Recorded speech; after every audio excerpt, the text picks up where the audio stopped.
అంటే మీరు చూస్తే శంకరాచార్యుల వారి గురువు గారు గోవింద భగవత్పాదాచార్యుల వారు ఆయన దగ్గర సన్యాసం తీసుకున్నారు. ఆయన గురువు గారు శంకరులకు పరమ గురువు గారు గౌడపాదాచార్యుల వారు. గౌడపాదాచార్యుల వారి దర్శనం శంకరాచార్యుల వారు చేశారు.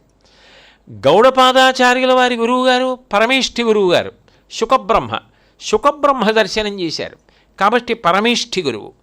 పరమేష్ఠి గురువు యొక్క గురువు వ్యాసుల వారు, పరాపర గురువు. వ్యాసుల వారి దర్శనం చేయడం కాదు, బ్రహ్మసూత్ర భాష్యం మీద మాట్లాడారు. అంటే అసలు పరంపరలో పరాపర గురువుతో చర్చించి పరాపర గురువు చేత అభినందింపబడిన శిష్యుడు ఉంటాడా?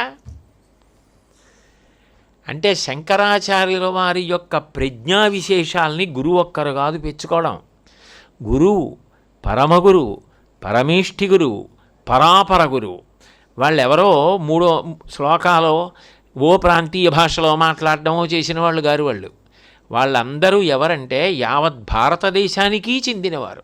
మీరు చూడండి, ఎందరో గురువులు, వాళ్ళందరికీ నా నమస్కారం. నేను ఎవరినీ తక్కువ చేసి మాట్లాడను. కానీ యావత్ భారతం తెలిసినవారెవరు? శంకర భగవత్పాదులు ఒక్కరే.